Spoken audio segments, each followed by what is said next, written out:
அஸ்ஸலாமு அலைக்கும் friends, welcome to Mubas kitchen. இன்றைக்கி நம்ம பார்க்க போகிறது மீன் குழம்பு.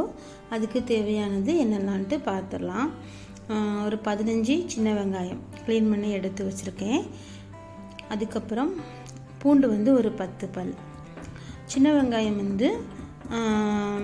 மிக்சியில் நம்ம 2 பல்ஸ் பண்ணி எடுத்துக்கலாம். ரிவைஸில் பண்ணிங்கன்னா உங்களுக்கு கொர கொரன்னு வந்துடும். பூண்டையும் இந்த மாதிரி தட்டி எடுத்துக்கணும்.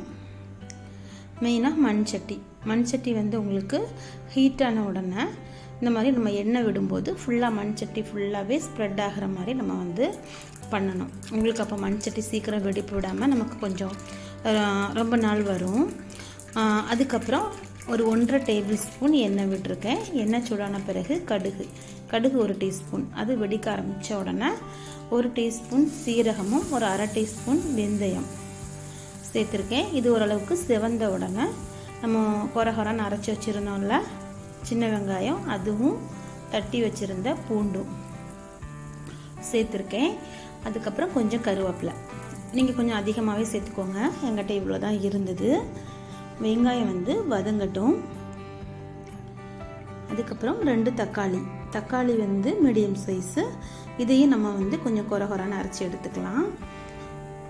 வெங்காயம் இந்த அளவுக்கு வதங்கி இருக்கணும்.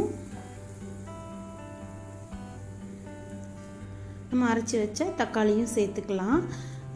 மீன் குழம்பை பொறுத்த வரைக்குமே நிறைய மெத்தடில் பண்ணலாம். இது ரொம்ப சிம்பிளாகவும் ஈஸியான மெத்தடு. நமக்கு டைமை பொறுத்து நம்ம சீக்கிரமாக பண்ணணும்னா அந்த மாதிரி பண்ணுற மாதிரி உள்ள மீன் குழம்பு. அதுக்கப்புறம் நம்ம வீட்டில் இந்த இன்க்ரீடியன்ஸ் தான் இருக்குது, அதை வச்சு எப்படி பண்ணலாம், அந்த மாதிரி நம்ம நிறைய மெத்தடில் பண்ணலாம். இந்த மெத்தடை நீங்கள் ட்ரை பண்ணுங்கள், ரொம்ப நல்லாயிருக்கும்.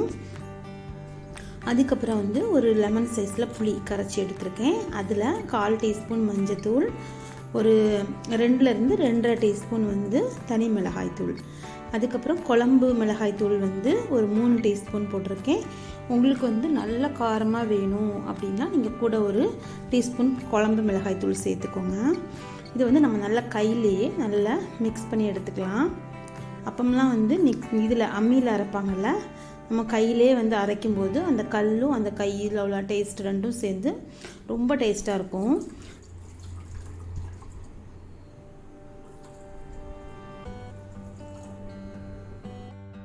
கைப்பக்குவம் அப்படின்னு சொல்லுவாங்கள்ல. அதுக்கப்புறம் உங்களுக்கு தண்ணி, அதாவது மீன் குழம்போடைய திக்னஸை பொறுத்து நீங்கள் தண்ணி சேர்த்துக்கோங்க. இப்போ நமக்கு தக்காளியோட பச்சை ஸ்மெல் எல்லாம் போய் நல்லா வதங்கிட்டு பாருங்கள்.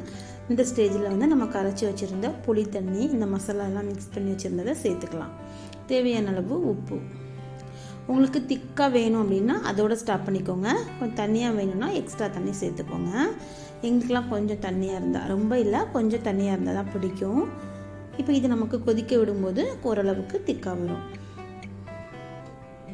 ஃபஸ்ட்டு குழம்பு கொதிக்க ஆரம்பிக்கும் போதே நம்ம ஒரு 3 பச்சை மிளகா முழுசாக கீராமல் நம்ம அப்படியே சேர்க்கணும். இப்படி பச்சையாக சேர்க்கும்போது உங்களுக்கு அந்த ஃப்ளேவர் நல்லாயிருக்கும், எண்ணெயில் சேர்க்குறத விடவும். அதுக்கப்புறம் சங்கரா மீன் 1/2 கிலோ எடுத்திருக்கேன்.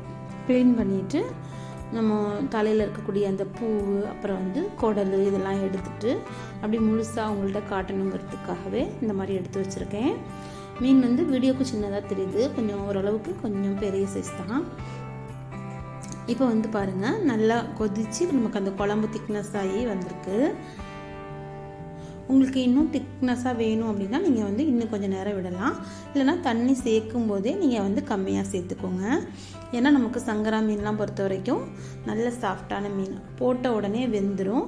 ரொம்ப நேரம் போட்டு வேக வச்சிங்கன்னா உங்களுக்கு அப்புறம் மீன் எடுக்க முடியாது, உடஞ்சிரும். நம்ம போட்டு ஒரு கொதி இந்த மாதிரி தளதலான்னு கொதிக்க ஆரம்பித்த உடனே அப்படியே ஃப்ளேமை சிம்மில் வச்சிடலாம். சிம்மில் வச்சுட்டு அதுக்கப்புறம் பார்த்திங்கன்னா எண்ணெயெல்லாம் பிரிஞ்சு அழகாக வந்துடும். அதோட நம்ம ஆஃப் பண்ணிடலாம். உப்பு கொஞ்சம் கம்மியாக இருந்த மாதிரி இருந்தது, அதனால சேர்த்துருக்கேன்.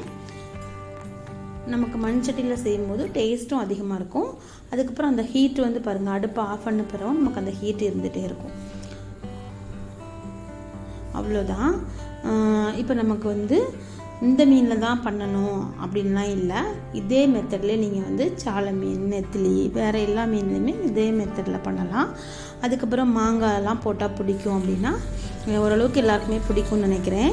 மாங்காய், கத்திரிக்காய் அந்த மாதிரிலாம் கூட நம்ம சேர்த்துக்கலாம். முருங்கைக்காய்லாம் கூட ரொம்ப நல்லாயிருக்கும். இங்கே சென்னையில் நிறைய பேருக்கு தெரியாது, முருங்கைக்காய் வந்து மீன் குழம்புல போடுவீங்களான்னு கேட்பாங்க. எங்கள் ஊர் சைட்லலாம் வந்து முருங்கைக்காவும் போடுவோம். ரொம்ப நல்லாயிருக்கும். ட்ரை பண்ணுங்கள். ட்ரை பண்ணிவிட்டு உங்களுக்கும் எப்படி வந்ததுன்னு உங்களுடைய ஃபீட்பேக்கை எனக்கு கமெண்ட் பண்ணுங்கள். இந்த வீடியோ பிடிச்சிருந்துன்னா லைக் பண்ணுங்கள். இப்போ தான் பார்க்குறீங்கன்னா சப்ஸ்கிரைப் பண்ணுங்கள். இன்ஷா அல்லாஹ் இன்னொரு ரெசிபியோட பார்க்கலாம். அஸ்ஸலாமு அலைக்கும்.